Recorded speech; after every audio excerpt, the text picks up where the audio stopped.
back to StarrSoap's channel. How are you today? I'm doing good. Today I'm going to be making a very British soap. I'm going to be making It's Time for Tea soap. That's right, this whole soap project started off when I made some little teeny tiny teacup embeds out of my soapy dough. And if you want to see how I make the soapy dough, I'll leave a link below to that video where I show you how to do that. So I was playing around with some soapy dough and I molded these little cute little cups with little handles, and I thought I just have to make a soap for these to go on. So I used real gumboot tea, we call it, which is a Bell tea bag. No paid promotion here. But you know, Bell, if you want to get in contact. Anyway, I used the little tea leaves, I put them inside the soap, and I made a gorgeous Time for Tea soap. So come along with me and I'll show you how to make it. Alrighty. So first things first, we're going to get these beautiful tea leaves out of this jolly tea bag. And that's not too difficult to do. We're just going to tear along the top of the tea bag, just like this. And that should allow us to get to the bounty of beautiful tea leaves that are waiting inside. So I'm just going to pour them into a cup. It'll make it easier for us to see them and to use them than if they were sitting in this flimsy little bag. So here are the beautiful tea leaves, and like I say, this is just a standard black tea. It's the cup of tea that I like to drink. I'm also going to be using white tea and ginger fragrance. That's right, tea. We've got to stick with that tea theme, guys. And I'm also going to be topping it all with these beautiful, gorgeous golden little teacups that I made out of soapy dough. And I just honestly had a dream where I was like, teacups on a soap. And I was like, I have to do it. So this is the stuff of dreams, guys. That's right, the soap of dreams. So I'm just going to give everything a blend because I have coconut milk in here to make sure it's all nice and thoroughly mixed before going ahead and adding my lovely cooled lye water, which I have mulberry silk dissolved in, as I always do. And well, not always, actually. Sometimes I don't have any mulberry silk if I'm doing a vegan soap. So there you go. So I'm just straining it out like I always do, and then I'm going to stick blend and bring it to a light trace or emulsification. And if you've ever made hollandaise sauce, you know what you're looking for here. Emulsification simply means to bring your oils and water together. And of course, in our case, it's lye water and oils that we're bringing together to a nice creamy emulsification.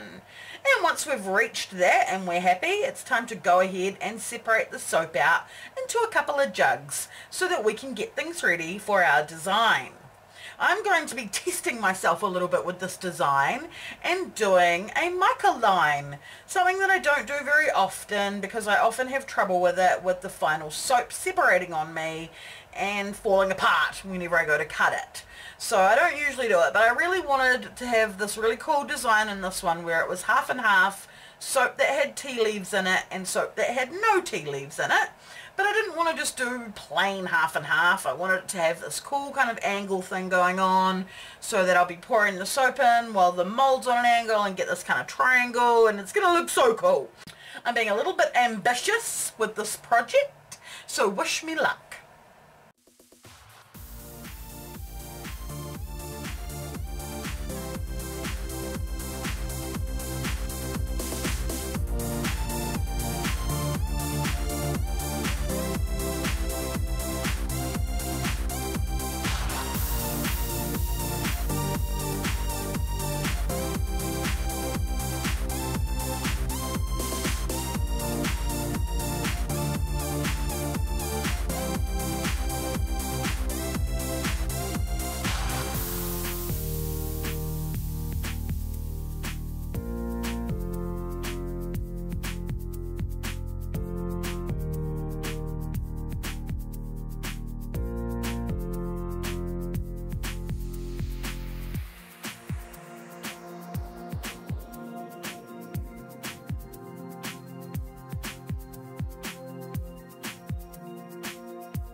I'm just using a couple of tea towels to prop my mould on its side, and I really love how that soap looks with the tea leaves in it.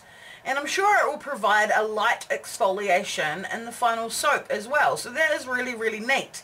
I will definitely be keen to make tea soap again. And I've heard of other people that have steeped tea to make the lye water, for example. So you could even do that. I didn't do that. I just used regular distilled water for my lye solution. But I really like how the tea leaves in the soap look. They are really pretty. So I'm pouring in the soap, and I've got this thing kind of a little bit precariously balanced, so I'm being very careful not to knock it. Don't want to knock it over and lose all that pretty soap.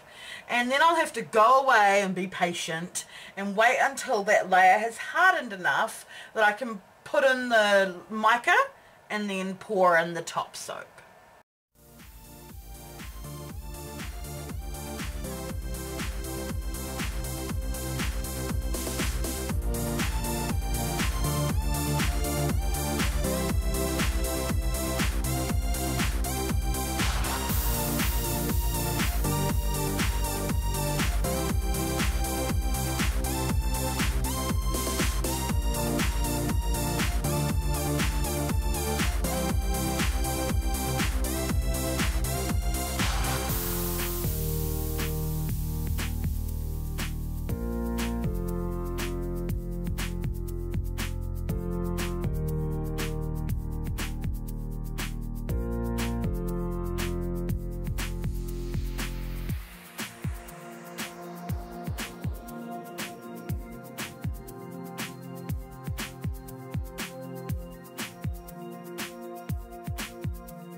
So I've used black mica for my mica line, and I think it's actually turned out very cool and almost sort of gothic looking.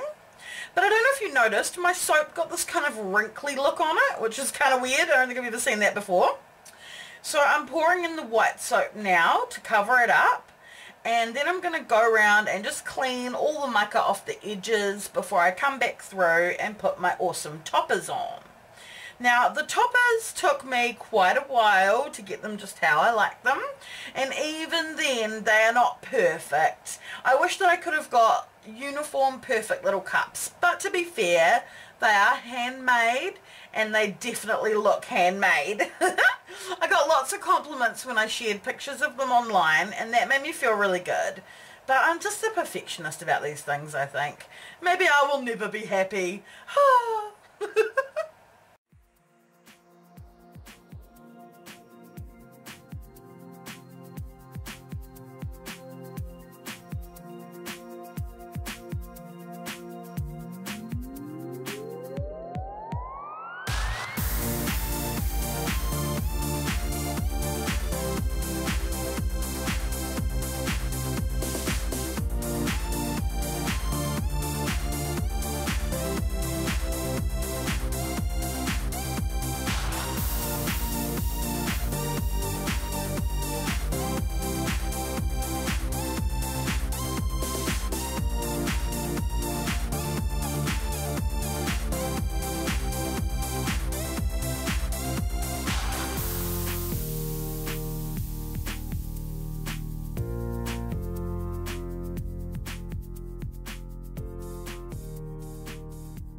So I put these little saucers there, and I did think that each teacup would sit on top of a saucer, but I quickly came to realise that the saucers actually served an even more important purpose.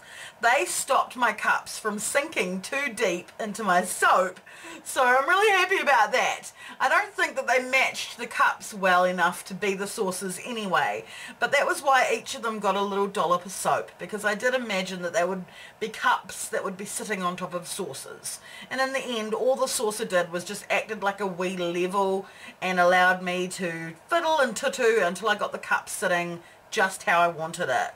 Nestled in the soap, but not completely disappearing in the soap so that all you could see was the rim. I wanted you to be able to see the handle on every little teacup. So I also have some teeny tiny little soap dollops here, which have teeny tiny little soap dots on the top of them, and they remind me of tea cakes.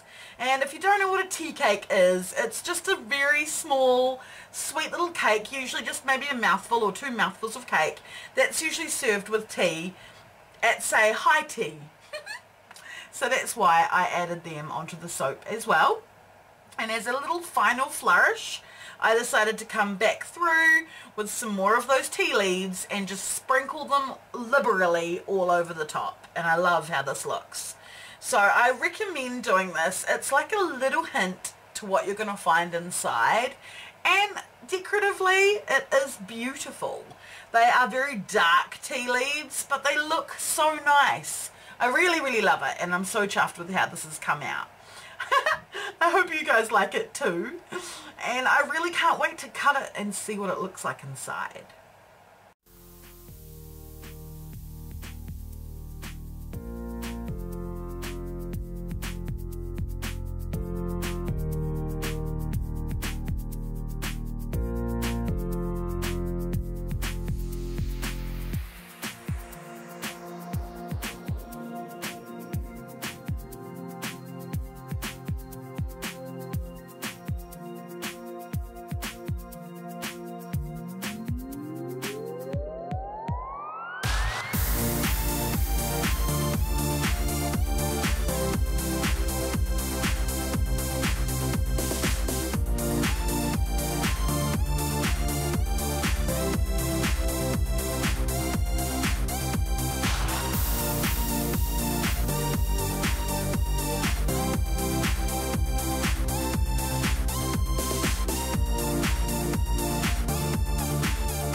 The cutting was really difficult, but oh well, here we have the final soaps. I actually think they turned out quite funky. They smell beautiful. I really love that white tea and ginger fragrance, and I think they look really smart as well. The design of the sort of triangle hasn't 100% come out for me, and I don't think I will bother with mica line again in the future. It uses up a lot of my mica and it's a pain in the butt. Excuse my language. So that's my little hint to you guys, but some people have really wonderful success with pencil lines, so please don't be put off by me, by my experience. All in all, I really like how these soaps came out. I've beveled the sides. They have this very simple kind of design of the half and half effect, and then the very detailed top with the teacup and everything. So I hope that you enjoyed watching me make this soap. I really enjoyed making it. It was a lot of fun. And this week I would like to highlight the talented Ms. D.A. Gardner, who is a member, a long-time lovely soapy sister in the StarrSoaps family, which is a group that we have over on Facebook. These gift packs she made and shared pictures of, and I love them. I wouldn't mind getting that for Christmas. So if you'd like to come over and join, then please do become a member of our StarrSoaps family and feel the soapy love. And hey, if you're not already and you want to be, hit that subscribe button. Become a member of the StarrSoaps channel and feel the soapy love. Bye guys!